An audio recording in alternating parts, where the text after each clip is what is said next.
The summer dust in Hale County never quite settled before the wind kicked it up again, and Franklin Marsh had lived long enough to know that some things in this world were permanent and some things only looked that way until the right wind came along.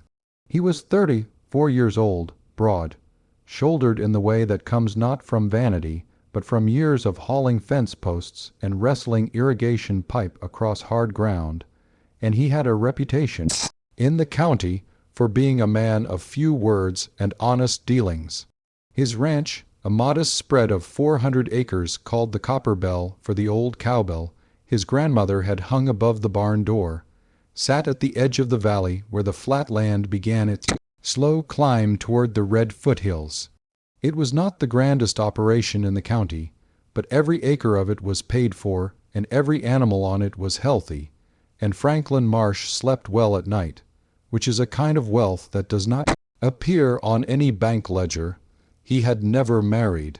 This was not for lack of wanting, but for a particular combination of shyness and pride that made approaching a woman feel something like stepping onto ice in the dark. He knew the ice might hold him, but the not knowing was enough to keep him on solid ground. His mother, God rest her, had told him he was too careful, and his father had said the same thing with less gentleness.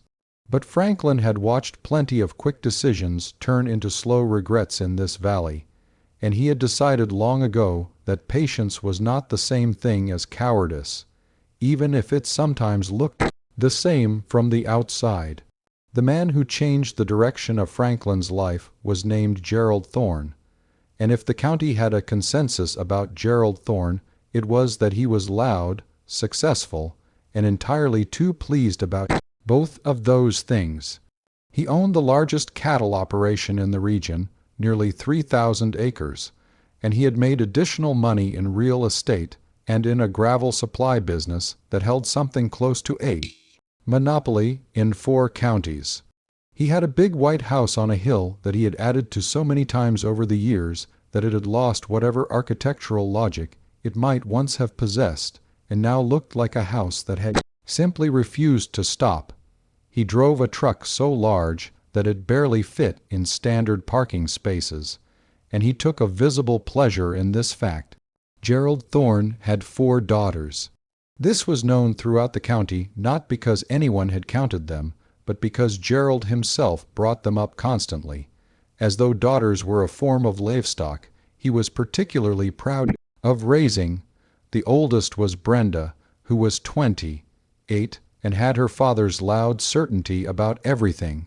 The second was Carla, 26, who had studied business and now helped manage her father's accounts with a brisk efficiency that reminded people of a machine sorting mail. The third was Paula, 24, who was pretty in a way she had been told about so many times that she had come to wear it like a coat, always aware of it, always slightly uncomfortable without the awareness. And the fourth was Maylin, who was 22, and who Gerald Thorne had adopted from China when she was 3 years old, after his wife had read an article in a magazine and felt a calling that Gerald had agreed to support in the same way he agreed to most things his wife wanted, which is to say loudly, and with the implication that he was doing the world a favor. Maylin Thorne was quiet in a way that her family seemed to find puzzling and her community found easy to overlook. She had studied at the agricultural college 2 hours north and had come back to the valley with a degree in soil science and a genuine passion for the land that nobody in her family quite knew what to do with. She worked on her father's ranch because it was where she was and because she loved the work itself, but she moved through the Thorne household like a footnote in a document everyone else had already read. Her sisters were not unkind to her exactly, but they existed in a warm current of shared references and family humor from which Lynn was partially excluded by the simple fact of being different, and by the more complicated fact that nobody had ever fully noticed the exclusion long enough to correct it. Franklin Marsh met the Thorne family at the county agricultural fair in late August, which was the primary social occasion of the year for people whose lives were organized around the land. He had gone to enter his bull in the breeding stock competition, as he did every year, and he had stopped at Gerald Thorne's booth because Gerald had a new strain of droughtress, instant grass seed he was talking about with the energy of a man who has discovered something he believes everyone else has missed.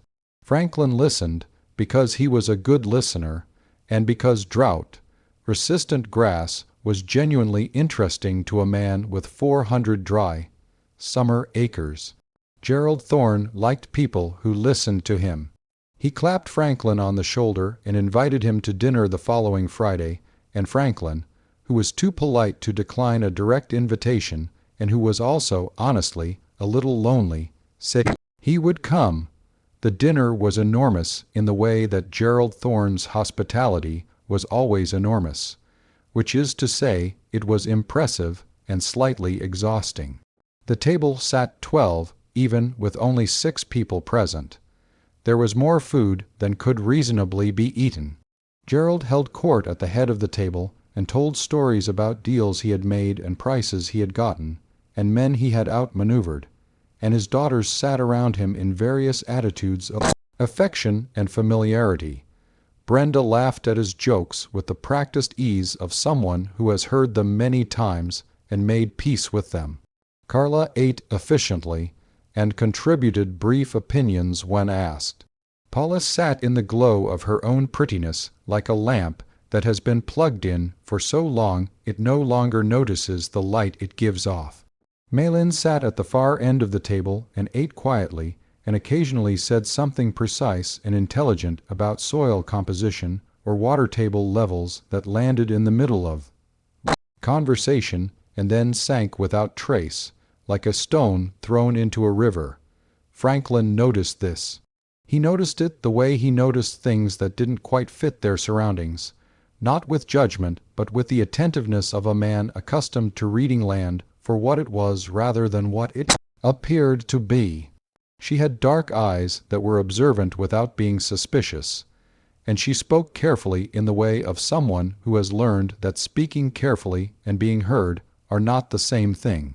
After dinner, Gerald poured bourbon and became expansive in the way that bourbon and an audience always made him.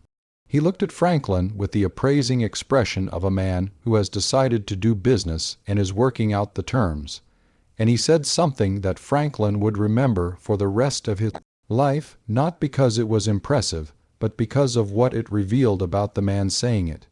"You're a good man, Franklin Marsh," Gerald said, and he said it the way people say things they believe are compliments, but which are actually preambles. "I've been watching you for years, solid, dependable, the kind of man who should have a family." He gestured broadly toward the other room where his daughters had retreated. "I've got 4 girls and they all need good men. You come around more often, get to know them. Choose any daughter you want. I'm not a complicated man. Any of my girls would be lucky to have a rancher like you." Franklin did not know what to do with this. He had heard of men who treated their daughters like assets to be allocated, but he had not expected to encounter one sitting across a dinner table from him in the present century. He said something noncommittal and finished his bourbon and drove home through the dark valley with the windows down, thinking about the strangeness of people and the ways in which money and certainty, accumulated together over enough years, could make a man believe that everything in his life was a transaction waiting to be completed. He thought he would not go back. But a week later he had a question about that grass seed, a genuine agronomic question about soil pH compatibility, and the question took him back to the Thorne Ranch on a Tuesday morning when he knew Gerald would be at his gravel office in town. Malin was in the south field testing soil samples when he drove up, and she waved at him from a distance with the unsurprised expression of someone who sees visitors to her father's ranch as a routine occurrence. He walked out to her because he was not the kind of man to stand by his truck and wait, and she straightened up from her testing kit and pushed her hair back from her face and listened to his question about the grass, seed with complete attention. She knew the answer. She knew it in the specific, useful way of someone who has studied a thing because they love it, not because they were told to. She talked about soil pH and root depth and the particular clay composition of the valley's lower fields with a fluency that made Franklin feel he was speaking with someone who understood the land the way he understood it, which is to say not as a backdrop but as the main thing, the whole point of everything else. They walked the south field together for an hour. She showed him where her father's irrigation plan was losing water to a subtle gradient he hadn't accounted for, and she talked about it with a matter of fact precision that was also, Franklin realized, a kind of contained frustration, the frustration of someone who has identified a problem and not been heard. He asked her how long she had been trying to bring this to her father's attention. She smiled, not bitterly, but with a particular quality of acceptance. "About 2 years," she said. "He came back the following Tuesday, and the one after that." Gerald Thorne noticed this pattern approximately 3 weeks into it, and interpreted it in the most Gerald Thorne way possible, which is to say he invited Franklin to another dinner and positioned it as a chance for Franklin to spend time with all his daughters, from which he could, as previously advertised, choose anyone he wanted. He said this with the broad satisfaction of a man who believes he has engineered a favorable outcome. Brenda raised her eyebrows slightly. Carla did not look up from her phone. Paula smoothed her hair. Mei Lin looked at the table. Franklin ate the dinner and listened to Gerald's stories and answered Brenda's sharp questions about his operation with the honest directness that was his natural manner. And he helped Carla clear the table when nobody else moved to do so, and he complimented Paula on the pie she had made because it was genuinely excellent pie. And he found Mei Lin on the back porch afterward looking at the stars in the particular way of someone who has come outside to be alone and is not entirely unhappy to find they have company. They talked for 2 hours on that porch. About the ranch, about soil, about water rights, about the way the valley had changed in the past 20 years and was going to change more in the next 20. About the agricultural college and what she had learned there that she had not been able to apply here. About small things too, about the particular sound a field makes in a wind before rain, about the way cattle move differently on different kinds of mornings. He discovered that she had a dry, precise sense of humor that she deployed infrequently and with careful aim, and that when she laughed completely, without self-consciousness, which was the most honest thing about a person's laugh, and also, in Franklin's experience, the rarest. He drove home under a sky full of stars and understood with the clarity of a man who is used to reading clear things plainly that he had been coming to the Thorne Ranch on Tuesday mornings for a month, not because of a grass seed question, but because of a person. This understanding did not make the next part any easier. The shyness that had kept him on solid ground all his life did not step aside simply because he had identified it. He sat with his feeling for 2 more weeks, turning it over and examining it from different angles, asking himself whether he was reading the situation correctly or reading what he wanted to see. He concluded that he was not a man who often saw what he wanted instead of what was there. He concluded also that Mei Lin Thorne was one of the most intelligent and genuinely good people he had encountered in his adult life, and that the combination of those things plus the way she looked at him on the back porch when he said something she agreed with was something he was not willing to walk away from without at least finding out whether the ice would hold. He asked her if she would have dinner with him, not at her father's table, but at the small Italian restaurant in town that had been there for 40 years and was considered the appropriate venue for any occasion requiring formality without pretension. He asked her on a Tuesday morning in the South Field, without preamble, in the direct way he did most things, and he watched her face for her honest response before she had time to compose it. The honest response was happiness. She said yes. They had dinner on a Thursday in September. The restaurant was quiet on a Thursday. They talked for 3 hours, and the food got cold at various points because they were in the middle of something else when the waiter brought it. She told him about growing up in the Thorne household, not with self-pity, but with the candor of someone who has taken accurate stock of their life and decided that accuracy is more useful than complaint. She said she had always felt loved by her father in the way that Gerald Thorne loved things he considered his, which was genuinely and completely, but also on his own terms. She said she had made her peace with being the daughter who didn't fit the pattern, and had decided that not fitting the pattern was not the worst thing a person could be. He told her about his ranch and his solitude and the particular pleasure and particular loneliness of a life built carefully and alone. He told her about his mother's observation that he was too careful, and said he was starting to think she might have been right. She looked at him over the table with those dark, observant eyes, and said that being careful was not a flaw. It was a disposition, and that the question was what you did with it. He drove her home at 11 o'clock and walked her to the door and shook her hand because he was nervous in a way that momentarily defeated his better intentions. And she looked at the handshake and then looked at him and laughed that complete, unselfconscious laugh. And somehow the handshake became her taking his hand in both of hers and holding it for a moment before she went inside, and he stood on Gerald Thorne's front steps in the September dark, feeling like a man who has just realized the ice is thick. Gerald Thorne found out about the dinners from Brenda, who found out from Paula, who had seen Franklin and Lynn's cars together in the restaurant parking lot. Gerald's initial reaction was confusion, followed quickly by a recalibration that Franklin witnessed firsthand when Gerald called him on a Saturday morning with the cordial aggression of a man who has decided to take a position. "I said choose any daughter you want." Gerald said, "I didn't figure you'd choose that one." Franklin was quiet for a moment. "Lynn," he said. "What? Her name is Lynn." Franklin said, "And I didn't choose a daughter.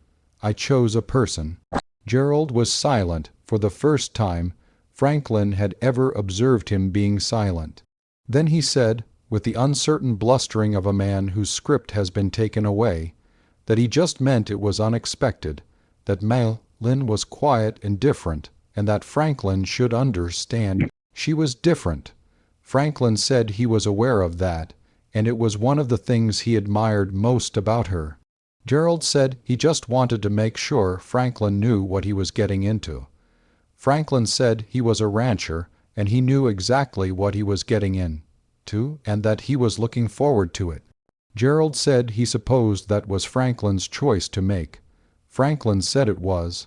The conversation ended. Franklin felt better after it than he had expected to, and he thought this was because he had said true things plainly, which was almost always better than the alternatives.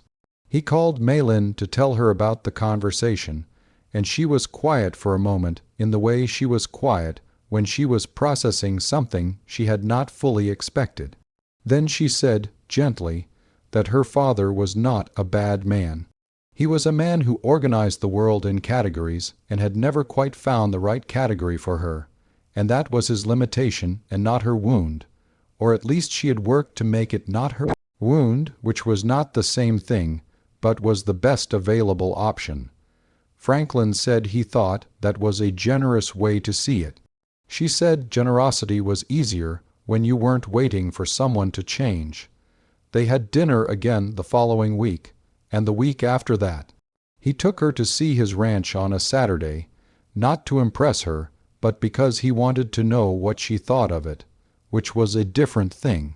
She walked his fields with the focused attention of someone conducting a serious assessment, and told him 3 things he had not noticed about his Southwest pasture that turned out to be accurate. And when she stood in the doorway of his barn in the autumn light, He thought she looked like someone who had arrived somewhere they had always meant to reach and had not known until they got there.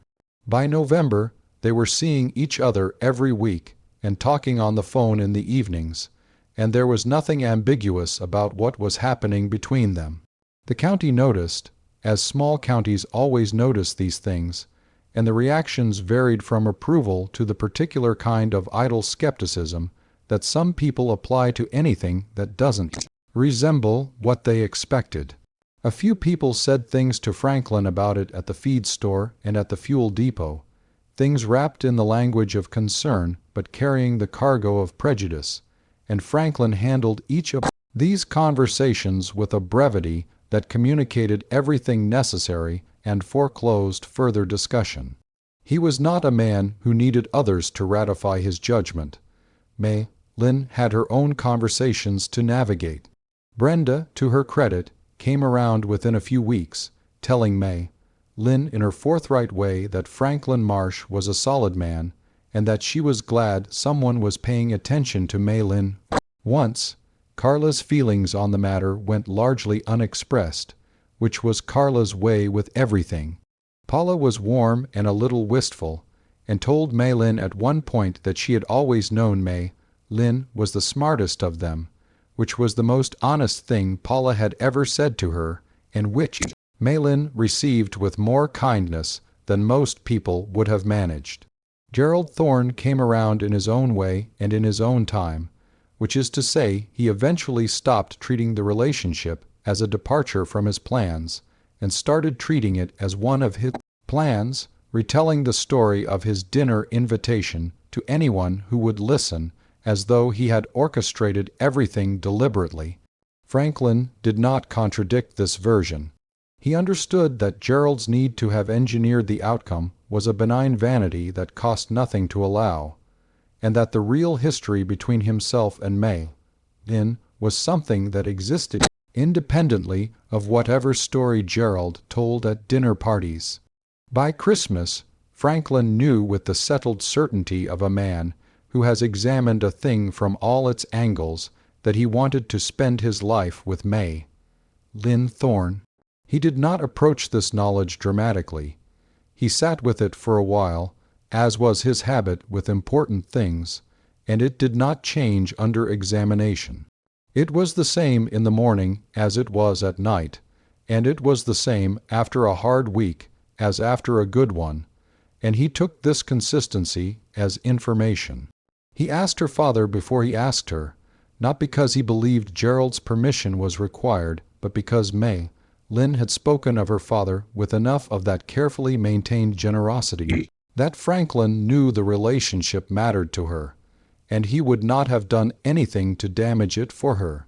He drove to Gerald's house on a cold January morning and sat across from him in that oversized office, and told him directly that he intended to ask Lynn to marry him, and that he was not asking for permission, but that he wanted Gerald to hear it from him first. Gerald was quiet in that way he had lately discovered when Franklin surprised him. Then he stood up and extended his hand and said Franklin was a good man and he was glad about this. And there was something in his face when he said it that was more complicated than his usual confident expression, something that might have been the particular remorse of a man who is only now recognizing how little he had seen in one of the best things in his life. Franklin asked Lynn on a Tuesday morning in the South Field, where they had first talked about soil science. He brought no ring because he had learned that she did not particularly care for ornament, and because he thought the conversation itself was more important than what accompanied it. He told her he had been watching her carefully for nearly 5 months, and that everything he had observed had confirmed a conclusion he had reached early and not been able to revise, which was that she was the most complete person he had ever known. He said he understood that he was a quiet man on a modest ranch in a small county, and that she was the kind of person who could have made a larger life in a larger place, and he was not going to pretend otherwise, but he said he wanted to build something with her, something real and rooted and honest, and that he believed they could, and that he was asking her if she would. She had been listening to him with that full attention she gave to things that mattered, and when he finished she was quiet for a moment with the expression of someone who has just heard a thing said plainly that they had been hoping to hear. Then she said yes, not quickly or impulsively, but with the considered conviction of someone who has also been examining something from all its angles and found it consistent. She said she had spent most of her life feeling like a footnote, and that with him she felt like the main text. He took her hand, not a handshake this time, and they stood in the south field in the January cold, and the sky above the valley was the particular pale blue of winter mornings when the air is dry and clear and everything is still. They were married in April at a small ceremony on the Copper Bell Ranch, in the yard outside the barn, under the old cowbell that had given the place its name. The guest list was deliberate and not long. Gerald Thorne came in his large truck and sat in the front row and cried, which surprised everyone including Gerald. Brenda gave a toast that was funny and warm, and somehow more true than toasts usually are. The valley was in its spring condition, green from the March rains, the foothills behind the ranch showing the particular tender color of new grass, and the light was the kind of clean gold that comes in the afternoon of a clear April day when the shadows are long and everything stands out sharply against the sky. After the ceremony, when the guests had eaten and the afternoon was tilting toward evening, Franklin found Lynn standing at the fence at the south edge of the yard, looking out over his fields. Her fields now, both of theirs. He stood beside her, and they looked at the land together in the comfortable silence of people who do not need to fill every moment with words. She told him she had a plan for that southwest pasture, a rotational grazing scheme tied to some soil amendments that she believed would increase carrying capacity by 20% over 3 years. She had been thinking about it since the first time she walked it. He told her he had been hoping she'd say that. She turned and looked at him, and he looked at her, and the old cowbell above the barn rang once in a light gust of wind, which felt like the right thing to happen at the right moment, though neither of them said so. Some things do not need to be said. Some things simply are, and the knowing of them is enough. And the particular peace that comes from a life built carefully toward the right things is its own language, spoken in the quality of an afternoon's light and the sound of a bell and the way a person stands beside you at the edge of a field and looks out at what belongs to both of you. And what belongs to both of you is not merely land, it is the whole of everything the land made possible, and the whole of everything that made you, separately and with much patience, find your way to the exact place you needed to be. The county talked about other things by summer, as counties do. The Copper Bell's southwest pasture, by the following spring, was greener than it had ever been. And Franklin Marsh, who had spent 34 years being careful with the ice, walked across it every day without once thinking about whether it would hold. It held, it always had. He had simply needed to find out.